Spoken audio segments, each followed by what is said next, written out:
This week we have one of those moments where you think Diablo just toys with you. Drops that make you question your life choices, but then suddenly, boom, redemption. Hello YouTube, Liquid Dream here with another episode of my Holy Grail journey.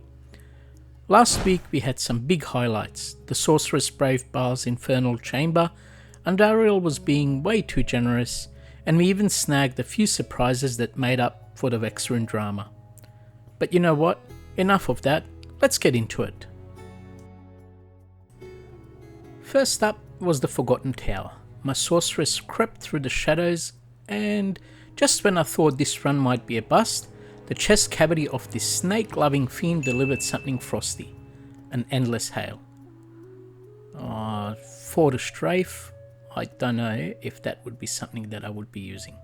Anyway, not a bad start to the day.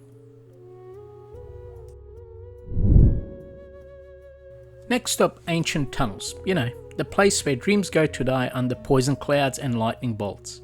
I'm gliding through the mobs thinking just another dusty relic run, when suddenly a blight main pops out. What do we have? Oh my god, it can't be.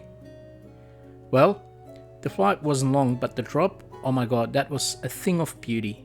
It was of course Andariel Visage. Now that's how you turn poison into profit. Back to where it all started, Andariel's lair. Only this time she's terrorized. The room glows in that eerie green and her poison nova nearly melts my Sorceress on the spot. But not today, Lady of Pestilence, not today. After a flash of frozen orbs and few well-placed blizzards, she hits the ground and out rolls the On Yang Bong. The name alone deserves respect, am I right? I take a quiet detour to the crypt, where Bonebreaker, the most optimistic name for a skeleton I've ever heard, lumbers towards me. The air turns cold, my mana running thin, and I'm expecting the usual disappointment. But then, that familiar shimmer of gold. We got nothing but a beautiful piece, one that almost makes you forget the pain of hundreds of dry runs. Jade Talons. You'd think I'd leave right after that, right? Nope, one more sweep. And guess what? This time we got something lighter and simpler. A poor man's Shaco.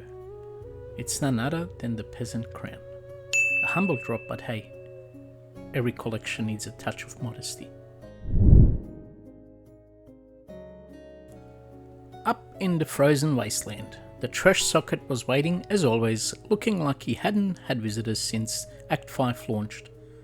A short duel, icy ground, blinding light and few sparks later, he fell, leaving behind something bone-chillingly appropriate. We got none other than Bone Flesh.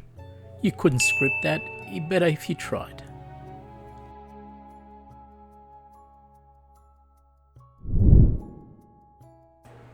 And finally we're at the council. They're always loud, always angry and always overconfident. Fireballs flying, hydras screaming, potions exploding everywhere, mostly mine, and then pure chaos, right? Amid all that carnage, one of the council members drops something that hits like a truck. Not just a weapon, it's a statement. Nord's Tenderizer.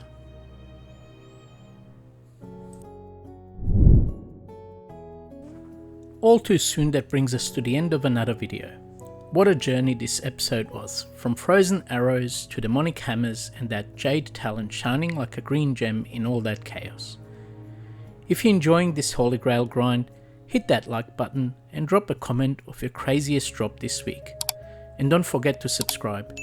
We're getting closer and closer to completing the Grail, and one drop at a time. Until next time, peace out YouTube, and may Lady Luck be on your side.